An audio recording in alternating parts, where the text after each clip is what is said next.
Okay, so we've already determined Lincoln was elected. 1860 election absolutely infuriates the South.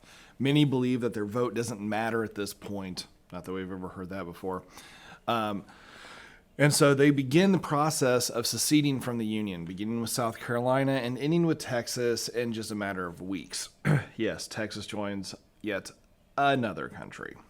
So when this takes place, Lincoln has just been inaugurated, so he's now in office, and he's faced with his first big crisis from this. So when these states break away from the United States, they form the Confederate States of America. One of the things that they did was this assumption that any fort that existed inside the CSA was rightfully theirs for the taking and became part of the Confederate States of America. So if I had a United States military force in a fort in, say, Alabama, Alabama breaks away from the Union, becomes part of the Confederacy. Then Alabama says that fort is now property of our country, not the United States. Okay.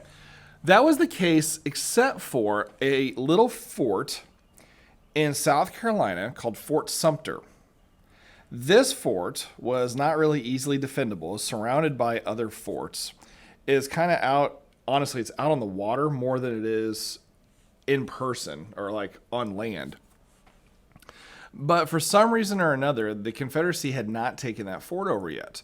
So Lincoln's in office, Fort Sumter exists, and the commander of Fort Sumter sends a message over to Lincoln saying very clearly, hey, we're out of resources and we need to resupply. Our men aren't going to make it. Okay, resupply, it could be ammunition, but more importantly, probably food, right? If we don't have food, we're not going to make it. We're all going to starve to death. Well, that's a problem, right?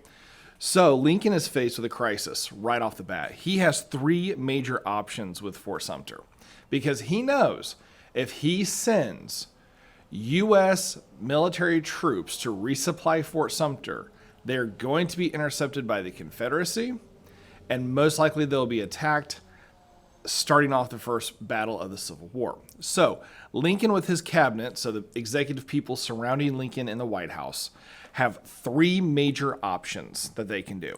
One, they can evacuate Fort Sumter completely. Okay, so just say, peace out, we're all leaving, the fort's yours, whatever. They could send only supplies or send additional troops. And also they could take action in secret or advise Confederate officials beforehand. So there's three things they needed to do with three options inside of it. Evacuate Fort Sumter or keep it going. Send supplies or send additional troops also. Take action in secret or tell the Confederacy, hey, we're getting ready to do this, just so you're aware, right? These are the three options, the major options that are given to Lincoln by his cabinet, specifically individuals William Seward, Montgomery Blair, and Gideon Welles. Those are the three primary executives that are saying, here are your three main options that you have to figure out. Now, of course, with all good videos, I'm not going to tell you what they decided on because that's not the point. But what we do have to realize when we're dealing with this situation is that Lincoln had to listen to his executives right off the bat to figure out what would be the best case scenario for the people of Fort Sumter. So we know two things. We know Fort Sumter is an issue, and we also know that the first battle is fought at Fort Sumter. Okay, what we have to figure out in between is what steps or what was the decision that was made that really led to that conflict between the two. That's for you to figure out.